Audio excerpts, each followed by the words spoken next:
Welcome back, everybody, to Grand Tacticians, the Civil War. This is the Confederate campaign. In this episode of Grand Tacticians, the Civil War, we see Albert Sidney Johnston's next steps after the Battle of Pinckneyville. The Siege of Washington, D.C. continues. A small naval battle of Cedar Keys. That and much more in the latest episode of Grand Tactician, the Civil War, the Confederate campaign. Alright, so that brings us to the situation in southern Illinois. Price's Corps, after our battle of Pinckneyville, the Department of the West is retreating back, and there is the Department of Ohio defending Pinckneyville itself. We might have another battle here soon, unless the Union forces decided to retreat north to, would that be Peoria? No, Vandalia, Illinois. Peoria is way up here. There is another, probably 20 to 30,000 size army of the Northwest threatening St. Louis. We have Maxcy Gregg and Zollicoffer, a part of Zollicoffer's Army of Missouri, there to defend if need be. So they've gotten there in time. Now we are kind of conceding northern Missouri, though. We would rather defend St. Louis and concede northern Missouri, I believe, for now. We have an army of Kansas under Lloyd Tillman with the duty of making a campaign in Kansas to hit the garrisons there and try to wrest control of Kansas from the Union. Kansas support for the Confederate States is at 100%, but they are under direct military control of the United States. We want to fix that situation, and that is what Tillman's job is. Poor communications, though, have left his command sluggishly advancing to Springfield, Missouri, where he's going to set up his headquarters and move out from there. We'll probably have to build some telegraphs. I think there should be a supply depot there. Yes, there's already a supply depot there, so that'll be a good base of operations to start from. And then we have the siege of Washington, D.C., as looks like the Department of Pennsylvania is sieging Beauregard's army in Washington, D.C. We are raiding again in Baltimore, as Preston's Corps is actually trying to forage for supplies. It looks like the Union Army units are being routed, as lots of skirmishing going around the front. So the game simulates the siege warfare by showing you the losses each unit is taking through these scrolling tooltips, as you can see. This happens, I believe, when both sides are in defensive positions or readiness is too low for a general engagement.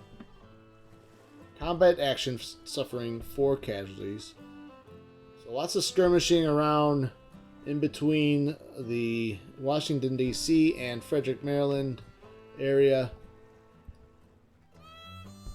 So I imagine this is representing a lot of trench warfare, siege warfare. Got some naval notification. Naval Engagement. Battle of Cedar Keys. So Mitchell's squadron has raided some Union vessels around Cedar Keys.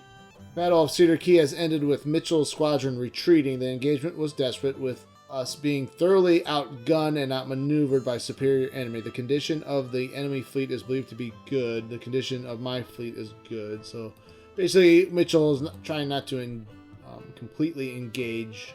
Right now, there's blockades up to 9.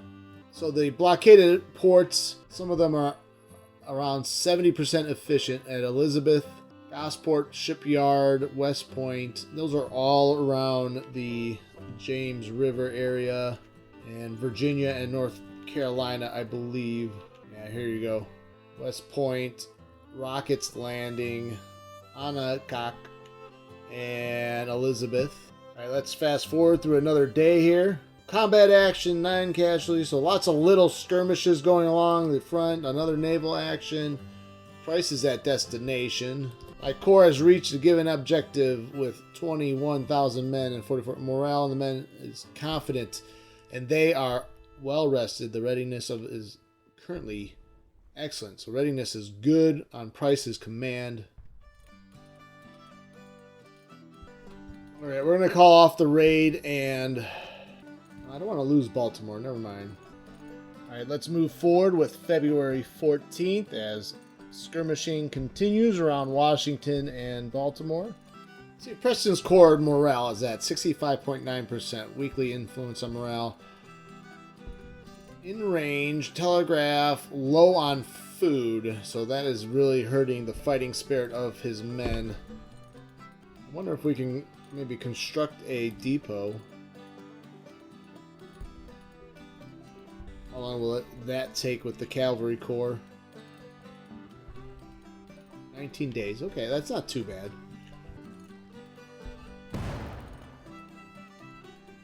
A big boom right there. What happened there? Preston is low on supply. It seems to be improving. It's gone up from 20% to 24%. Now that's a supply ratio.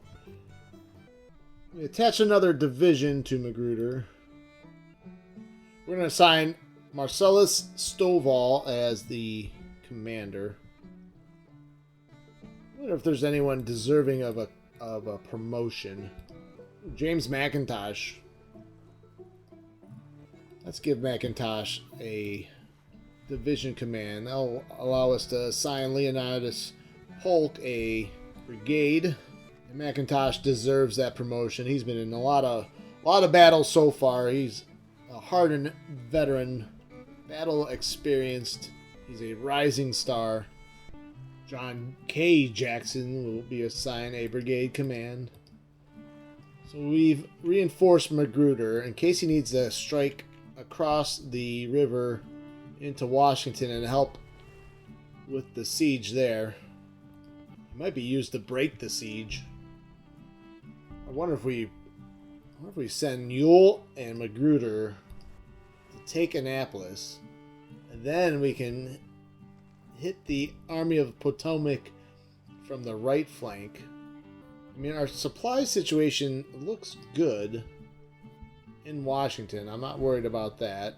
This unit is currently engaged in a siege combat and will hold its position and exchange light skirmishes along the line. The Confederacy will win this engagement with a probability of 84%. So our probability of surviving the siege has increased a lot. Porterfield's Corps has fortified the Harper's Ferry area. Why don't we construct a fort here? We'll order McCulloch to move his headquarters to Winchester now. He's in range from where he's at, but just in case Porterfield has to make a move. Now, West Virginia does look like they are in the hands of the Union. You can see a big chunk of Virginia taken out. We don't have eyes down here. We're going to actually do another tick of recruitment. Keep wanting to call it Lee's army, but it's Beauregard's army.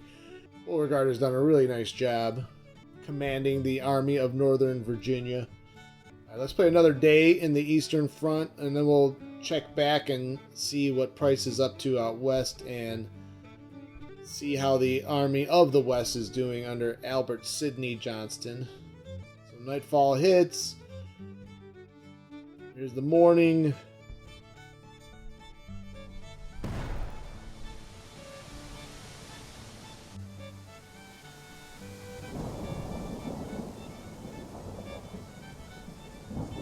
Confederacy buys back bonds.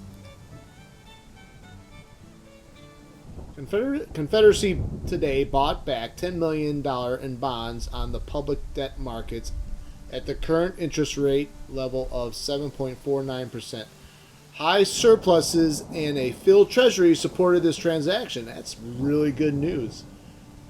The total debt outstanding is reduced to $80 million, while the nation has a current rating of BBB. So, I mean, I've noticed our rating fluctuates anywhere from AA- to BBB.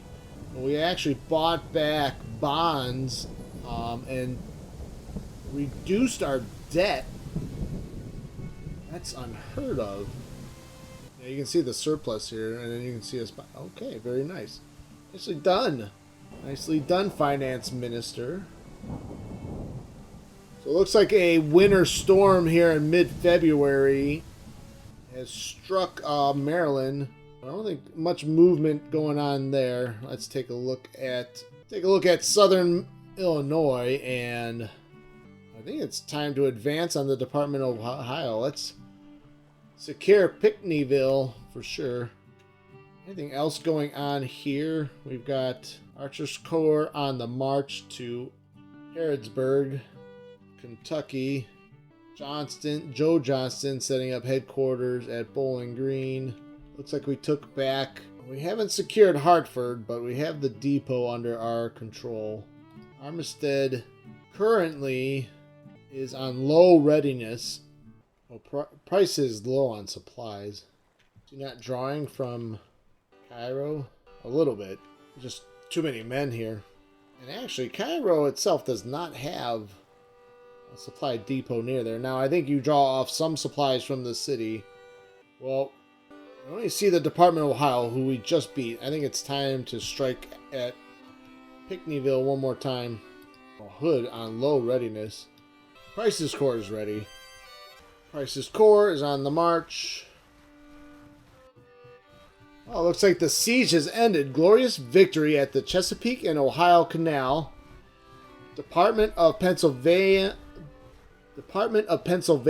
fleeing in panic. Support for the Yankee cause wavers. Correspondence from the report in the field. The Battle of Chesapeake and Ohio was fought for 8 days. It was only 8 days. Between the Confederate Lee Corps of some 43,000 troops and 77 guns versus the Federal Department of Pennsylvania, 20,000 troops, 45 guns. The battle raged for some 107 hours with hardly any casualties on both sides. Basically, it looks like the Department of Pennsylvania said, we cannot take those works. We are going to retreat back. Casualties were about 210 overall in those 8 days. Looks like the Army of the North, though, coming down from the north. So Army of the Potomac with about 15,000 men. Department of Pennsylvania with 19,000. Now they have the Army of the North, about 19,000 men coming to their aid. See what the next day brings us. And it looks like not a whole lot of action on February 18th. Ammunition running low. McClellan is withdrawing. So that's reported by Price's Corps near Pinckneyville. Price's Corps is able to drive out McClellan at Pinckneyville as they withdraw in the night. Lee's Corps is preparing siege. Lee's Corps has established contact with the enemy and preparing siege.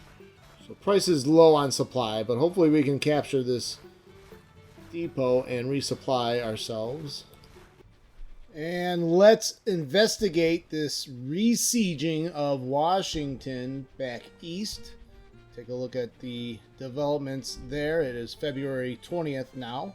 It looks like our ammo situation has improved in Washington. Preston's Corps is still low on food, but their latest supply ratio is up to 46%. So they're slowly getting some supplies in.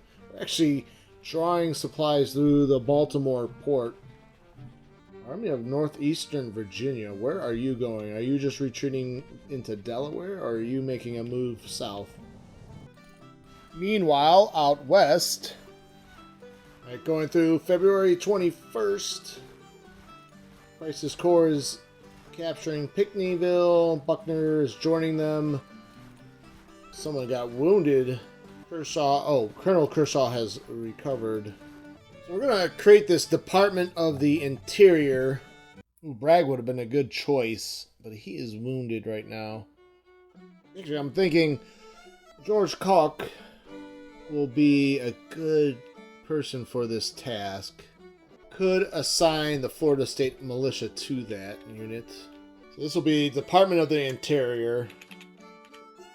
We're actually going to attach the Florida State Militia to that.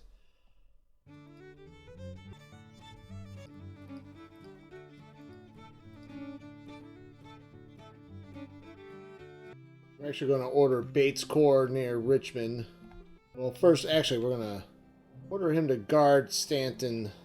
He might, and now these units could also be attached then. Maybe what I may end up doing is he'll, after Bates Corps is formed, he'll attach to the Army of the Shenandoah.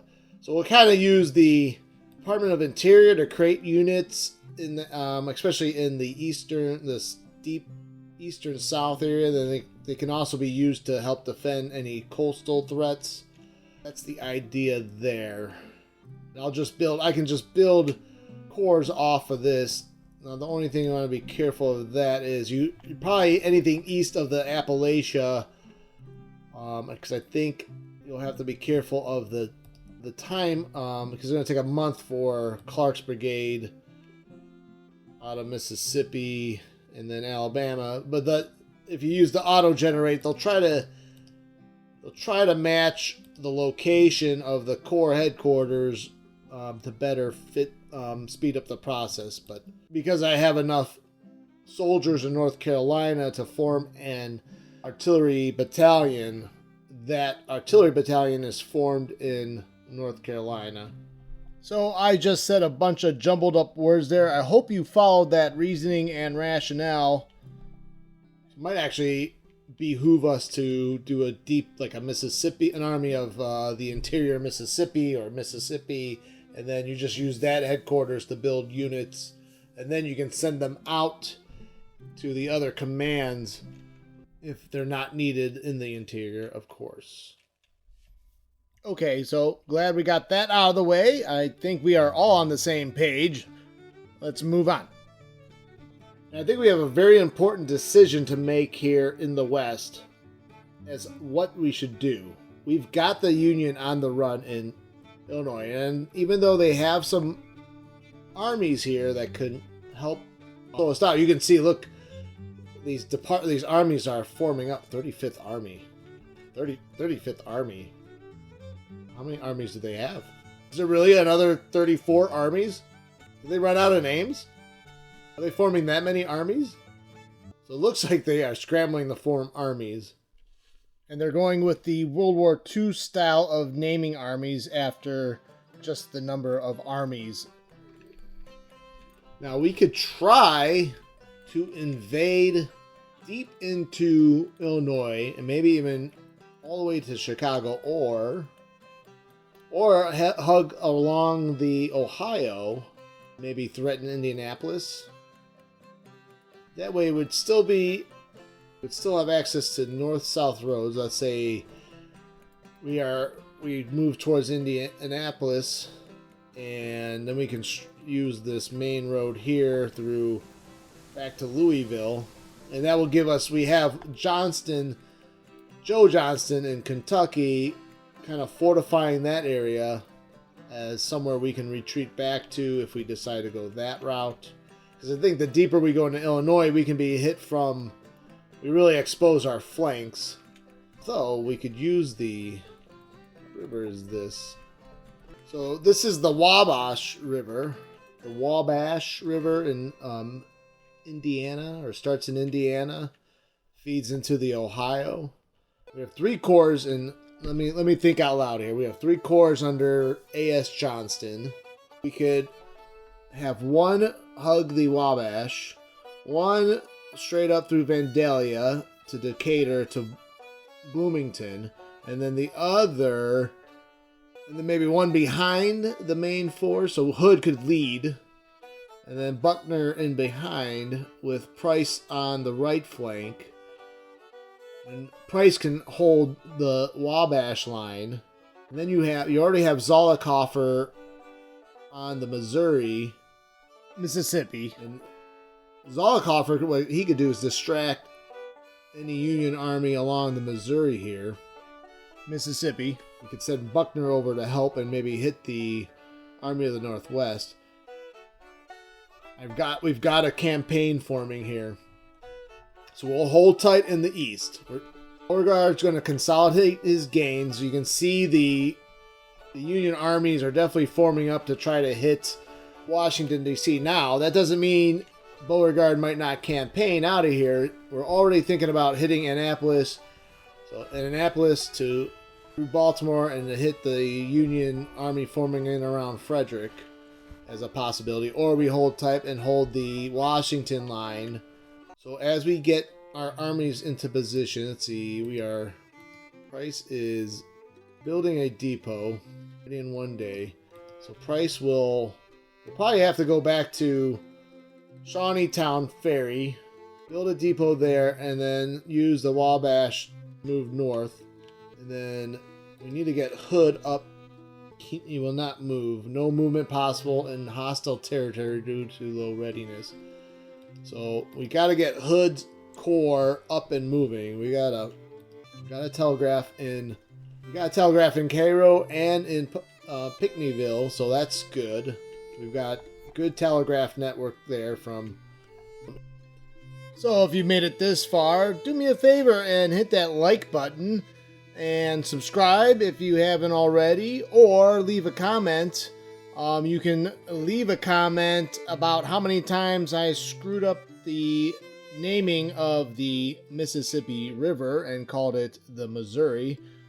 If you remember that, leave the number in the comment section below. I'm glad you made it this far. I hope you enjoyed it in this latest episode of Grand Tactician: The Civil War. All right, that's going to be the plan. Are going to strike through into Illinois, all the way to Chicago. See how the Union reacts to that. We're probably going to need to reinforce Albert Sidney Johnston. We'll take a look at that here in some more detail.